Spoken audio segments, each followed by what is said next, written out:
Tikkun Olam deep dive. Now, it seems to be my job to announce who is not at this wonderful conference. Sadly, Rabbi Fred Morgan has COVID yet again, and he really agonised about coming or not, and his wife Sue talked him into not coming, especially with airplane travel. So we're sorry to see Fred not here, and we wish him very well. Instead, well, we have Noah Abrahams in any case, and I'll explain who she is in a moment, and we have a team of Netzer people, and it will be most interesting to hear from their generation how they see Judaism and how they see it progressing, and I'm really looking forward to this session. So the main part of it will be, well, what is Tikkun Olam in a modern sense? They're going to explore this ancient philosophy through a post-pandemic lens. How interesting. We'll be invited to consider if and why and how the ideas of Tikkun Olam are intrinsically Jewish, not just humanist, and reimagine how we can all inform practice in our institutions today. Now, these people are just extraordinary. Noah is the federal Matzkira of Netzer Australia and is in her third year at University of Melbourne studying chemistry, maths and music. And she has just, a couple of days ago, just finished her exams, so if there's a big grin, that'll be why. She's passionate about storytelling, enriching community and social justice. She's played a major role in creating, developing and leading Netzer's monthly Sprout services at Temple Beth Israel. And these were streamed during COVID restrictions, getting 80 to 130 participants. That's extraordinary. There's more. She's served on TBI's Lifelong Learning Committee, the PJV Executive, is currently a member of the UPJ, Zionist Australia, and ARTSA. She recently spearheaded the development of the Netzer Hashoresh, which is a clubhouse, the first ever for progressive Jewish youth. She was highly commended, there's more. She was highly commended in the Young Adults Leadership category of B'nai B'rith and JNF Jewish Changemaker Awards 2021. This year she was honoured at Simchat Torah by becoming TBI's Young Kalat Bereshit. She's volunteered with the Sacred Heart Mission, Stand Up, and the Australian Youth Climate Coalition. I'm sure she's done even more, but I don't have any more. I would like to introduce Avishai Konya, who's one of Rabbi Konya's children. He is just as amazing. We would never have guessed. Never have guessed. He's just as amazing. He's the current Matzkir of Netzer Sydney and Netzer's incoming federal Matzkira for 2023. He's studying law as well as politics, philosophy and economics at University of New South Wales, while working as a Jewish educator and B'nai Mitzvah tutor. In 2020, Avi went to Israel on a Shanat program where he learnt with Netzer, studied the Machon, Le Madrichei Echol, volunteered at Kibbutz Gan Shmuel, and attended Mechinat Kol Ami.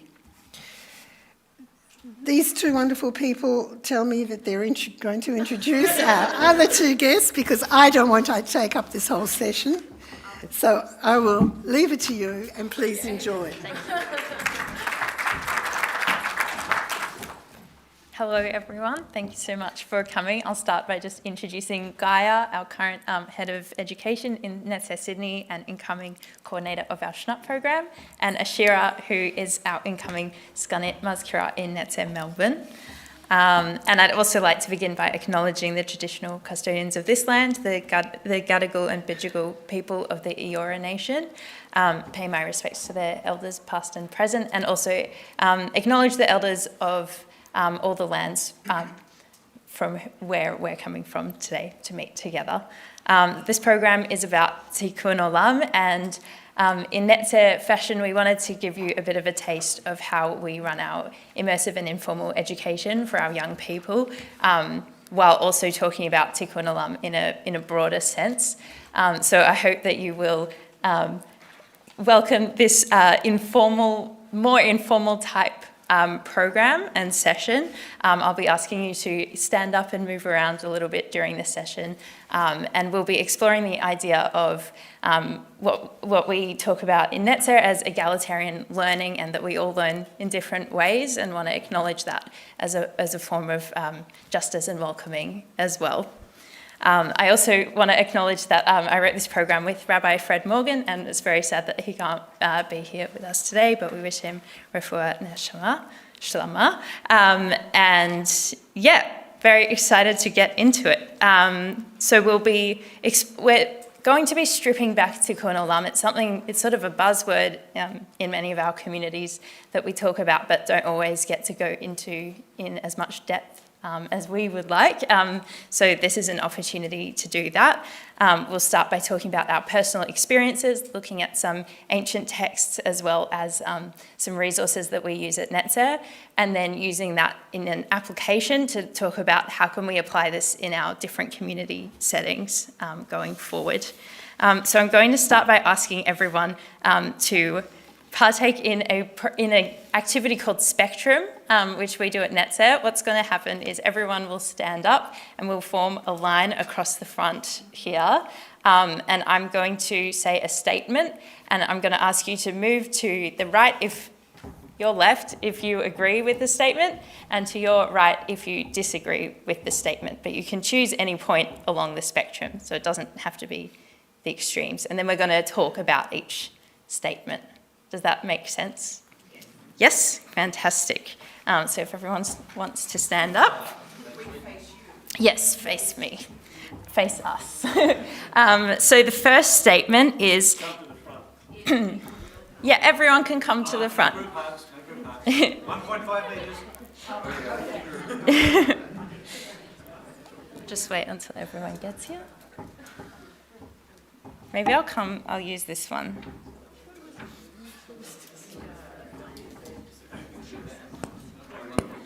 What do you think? This might be a bit more informal. Okay, so the first, and it's okay if we have little clumps as well, that's obviously fine.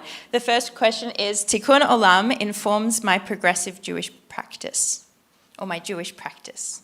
Tikkun Olam informs my Jewish practice. Agree, middle, not so sure, disagree.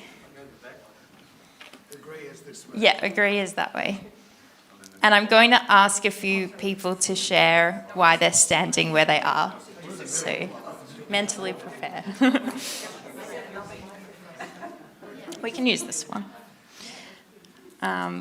Cool. Should we start on this end? Does someone want to introduce your name and maybe where you're coming from today and why you're down here?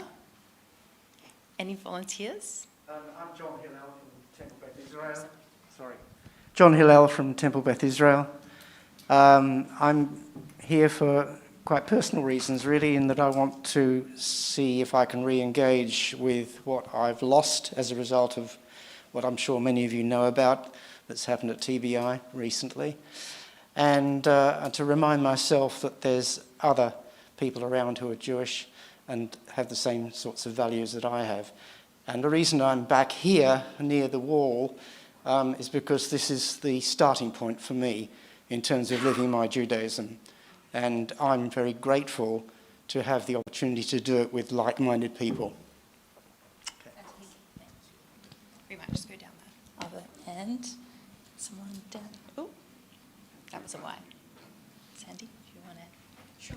I'm saying this as a criticism of myself, that this is not a part of Judaism that I know enough about and that I practice. So that's why my choice to come to this session today. But this is where I stand currently, and hopefully I will be moving over to the left. I'm going to be deliberately difficult, but it's truthful. Tikkun Olam is an outcome of Jewish practice. It's not an input to Jewish practice. So the idea that Tikkun Olam is an output of Jewish practice rather than an input.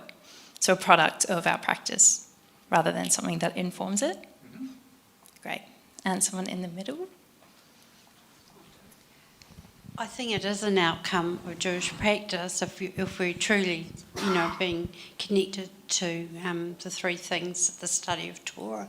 But I think actually why I'm interested is because I think our young people engage with Judaism through Tikkun Olam, and I want to know more of that because I think that's the way to go forward. Thank you. Yeah, it's very interesting when we talk about Tikkun Olam at Netzer because it is something that a lot of our Hanechimot, our participants, relate to is social justice as a Jewish value and how do we implement that. Philip and Alison. Oh, just briefly, yeah. I'm Larry Lockshin, and I'm here to take issue with David. No, I know my kids call me Switzerland because I'm always in the middle of everything and neutral about it all. But anyway, I think you become more involved and more Jewish by doing, so that it is an input, and it's also an output of having, Jewish values. So I think it goes on both sides. And I don't do enough of it, and I'm a bit like Sandy. I don't really think deeply enough about it, and I'm here to learn more about it. So there you go. Fantastic. Thank you. So I'm a little bit left of the middle in this issue. I think motivated by Hillel's quote, "Imena nili mili," like that. To me, it has to be about both me personally. Like if it's not personally meaningful, I'm not going to continue doing it. But at the same time, if it's only for myself, then what's the point? Like, have to be doing something for others and the betterment of the world. So to me, it's a bit of a balance, and you can't have one without the other. Thank you. Actually, I empathise and sympathise with John. I think many hundreds of members at TBI had their real fundamental beliefs challenged over the last year or two.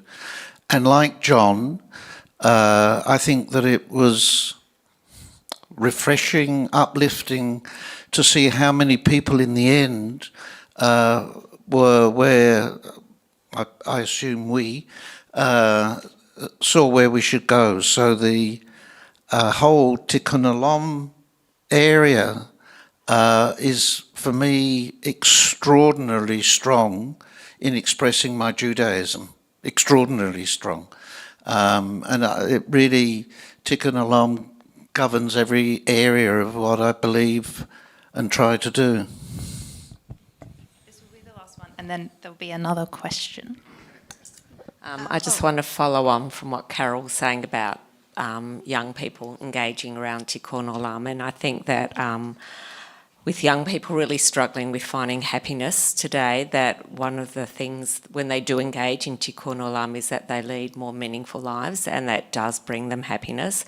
And I actually think that going forward it is a way for young people to engage with their Judaism, but just generally in their mental health and well-being. And that's when we lead a meaningful life, that's when we lead a happy life. Okay, the next question is Tikkun Tikkun Olam is a Jewish value. Agree, disagree.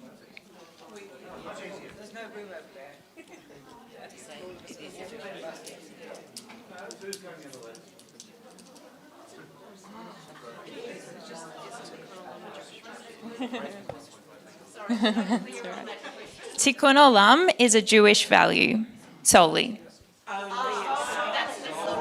Oh, is that not clear? It's a solely Jewish value. Solely. Why does that change it?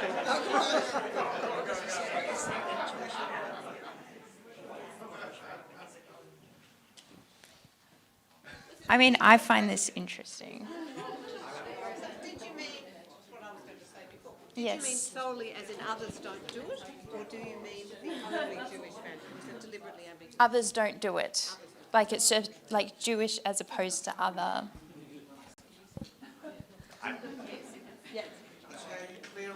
Very interesting. Great. Yeah. Yeah, I mean, I can talk loudly too. Yeah, I mean, I think it's interesting in language, the way you phrased it and the way people all started to interpret it, that if you're talking about connecting people, even within the Jewish community, the different, as we were talking about before, us and them, as well as other religions and beliefs. A lot of it connects with giving back to their community, giving back to Earth. I think a lot of us are concerned these days with environment and sustainability, and that's something I think that everyone can associate with, and I would never say it's just a Jewish value. But I do think Judaism has a language for it, an emphasis on it, maybe more so than other religions. I'm from North Shore Temple Emmanuel, and we have quite an active social justice group, as I know a whole lot of others do too. But we work very closely with the Uniting Church, as well as, interestingly, with the local Muslim association. So I think it's almost arrogant to say that we are the only ones that do Tikkun Olam. So I think it's wonderful that we do, and it does bring a lot of our people together. But we are certainly not the only ones that do it. Yep. Great. One more, and then we'll have another question. Can I just say something quickly? Yep. You've identified a really important philosophical point, is that, Greek civilization introduced either or, but Jewish civilization is either and. It's the whole basis of our thinking. So basically that question that you asked is Jewish. Is Tikkun Olam Jewish? Well, first of all, it's a Hebrew words, those two words, so obviously it is Jewish. And it is also a universal value. Now, whether it was a universal value before Judaism came into existence in this world, that's another question. Okay, cool. I don't have any mics now. Thank you. Okay, the next question. I think that's very interesting, by the way, just because like we talk about Tikkun Olam in all of our spaces, but then if we all say that it's not, but they didn't. Avi, do you want to? I was here because I think the question really depends on how we conceptualize Tikkun Olam, which is what this session will go and lead into. And if you understand Tikkun Olam as social justice, 100%, it's a universal value. It would be, as you said, extremely arrogant to think that we're the only people that do it. But if you think about Tikkun Olam as a unique Jewish approach to the way we interact with the world and where the vision we have comes from and the method by which we work to achieve that method, yes, it is solely a Jewish value, the Tikkun Olam, in the way we conceive it. Repairing the world, social justice, universal. Tikkun Olam, I'd argue, is more than just that, and we'll explore that in a bit. Awesome. And our last question is, or statement, while there might be ideological differences in other parts of Jewish expression, all streams can come together when we talk about Tikkun Olam. Agree? Disagree? Yeah. So while there might be other ideological differences in Jewish streams, we can all come together on the topic of Tikkun Olam. So we can, or we can't.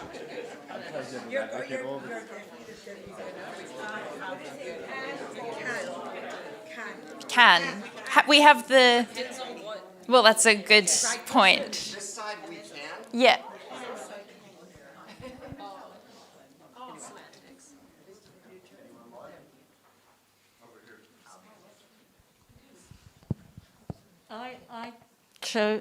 I chose we can't. I mean, we might like to, but if we're trying to work with someone that, don't accept LGBTQI plus people, how are we going to work together with them on Tikkun Olam if our particular Tikkun Olam we have to be doing then is making sure everyone is welcome in our community. Someone in there. Do you want to? I think we can, but will we or do we is another question. I think it's possible we could, but we'd have to have movement on both sides, but mainly the side that doesn't recognise what we recognise. So that is possible, but will it? Is not probably possible. Oh no, it'd be lovely to think we could. I can jump in very quickly. I think that the question is, it's the reason I'm standing here, define Olam. So I believe that the more liberal you go, your definition of Olam, of the world that you're trying to fix, is much broader. And the more orthodox you go, the definition is much more narrow. So the Orthodox community will go out of their way to heal their own community. And within this community, they will help people extraordinarily. But probably they will not help like beyond that. And I believe that also it's like, you see it when it comes to fundraising, because a progressive person will probably donate a bit to the hospital and a bit to there and a bit to that, and whatever's left might go to the synagogue, which is the opposite of the Orthodox. I just want to tell a story because they're consistent with what I'm preaching. Stories matter. One of my best friends from when I was young has become a Chabadnik in Melbourne, and I was talking to him about our Seder and the principle of inviting someone hungry to actually come in to eat. And he said, well, I hope it's someone's Jewish. I said, in this particular case, it was not. He said, well, that's not what it's about. It's about inviting a hungry Jewish person to your Seder table to eat. You've done the wrong thing. And he was absolutely genuine. This is a person who loves his Judaism, who cares about his community, but that, consistent with what Sefi says, creates a difficulty when our view of Tikkun Olam, our expression of Jewish values, why we think Judaism is important to our lives, actually goes beyond the borders of an internalised community. Great. I just think it's interesting to note that on this question we have a lot of diversity of opinions about whether we can agree or not. So what I'm going to invite you to do now is go back to where you were sitting. We will be moving again, but just for now. And if you have a paper and pen, that would be great to get it out, or otherwise you can use your phone for this. But I prefer paper and pen. You do you. What? It's radical. And I just want you to take 2 minutes by yourself to think about right now, and based on those conversations, what Tikkun Olam means to you personally. And just write down like a couple sentences. Yeah, what does Tikkun Olam mean to you? Based on your experience, based on other people's opinions just then and comments.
Okay, are we all pretty much ready? 30 more seconds.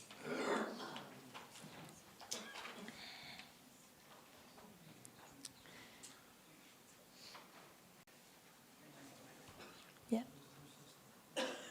So what we're going to do now is split into some small groups and have a look at a couple texts to sort of deepen all of our ideas together. So we're going to have 6 groups of maybe 6 to 8 people, roughly. Do you want to form your own groups, or should I assign? Own groups? Me? Yeah, just geographic clumps would be great. And then we'll bring the texts around and explain. But don't share your definitions just yet. We're not moving chairs, just have a little... How many groups did you want? 6. 6 groups? Yeah. Okay. Sorry. No, it's all good. Where are the texts? Oh, you got them. Amazing.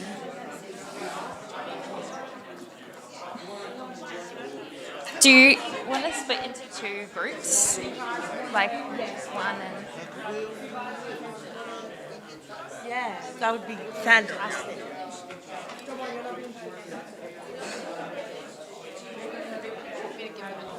I'll explain first. 1, 2, 3, 4, 5. Close enough to 6? Yeah.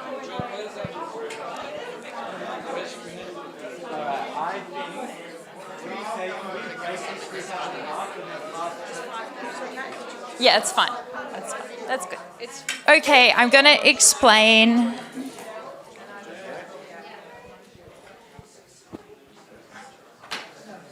we doing that? I thought we'd do this first and then... Oh, no, it's fine. We'll just do them together. Okay. We'll just do them together.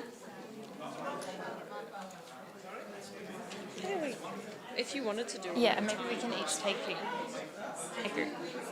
Sorry? Take a group each. There's one too many there. That's fine.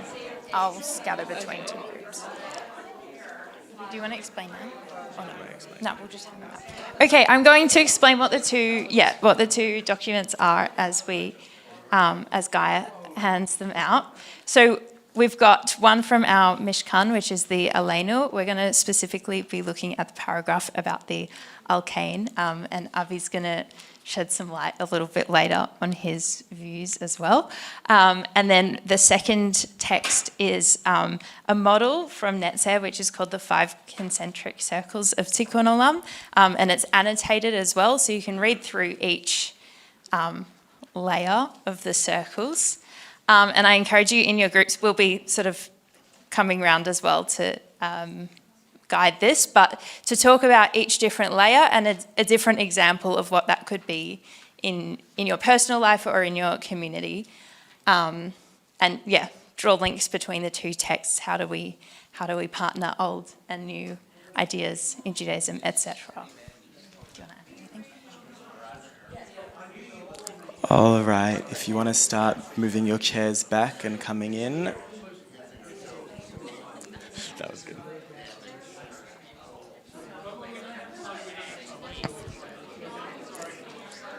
Cool. I am loving the passion in these discussions, but if we can come back together, we do not have much time left, unfortunately.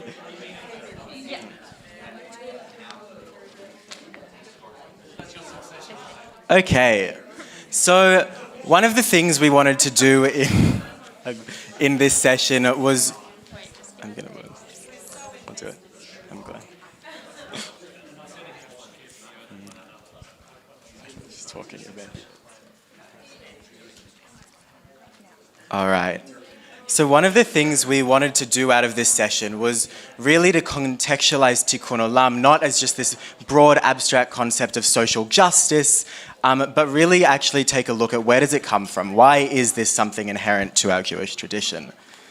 And we've brought you here the Aleinu prayer, which contains the line, Litaken Olam b'malchut Shaddai, whether or not the Tikkun Olam came from here, but it's definitely a significant part. And I know, in at least the groups I went to, actually reading the English of this prayer was quite confronting for some.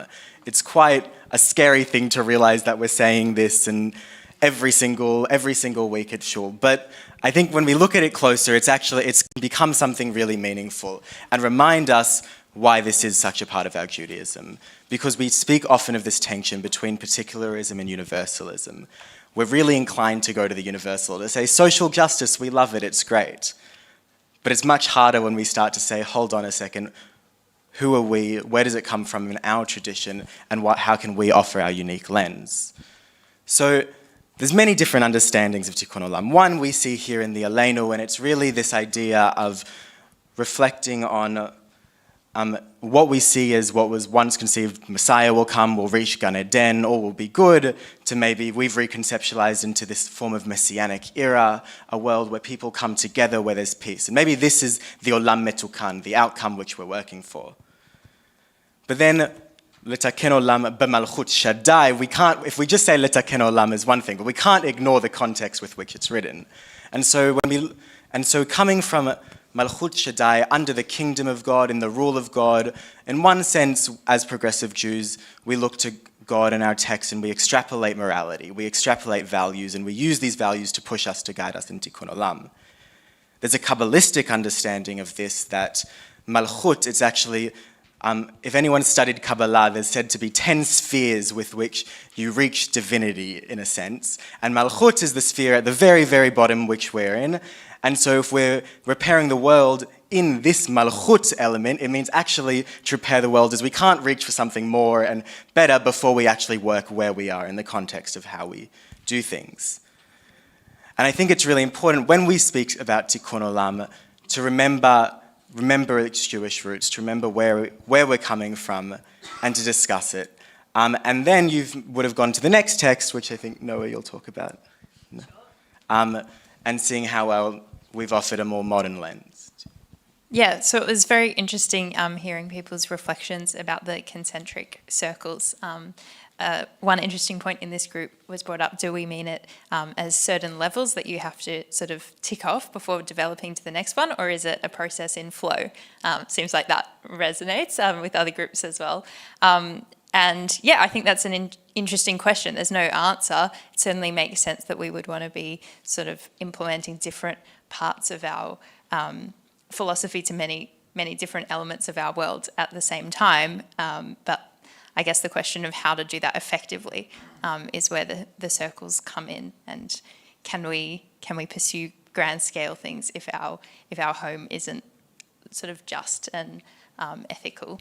So yeah, it's more of a philosophical idea rather than mechanical steps, but I think it provides a very helpful framework that can also be implemented in our communities, which we didn't have time to talk about, but I hope that this session has been helpful in thinking about sort of the roots of Tikkun Olam and where it can go, and then the next step would be, and how do we apply that, and perhaps sort of re-envisioning what that means in our communities.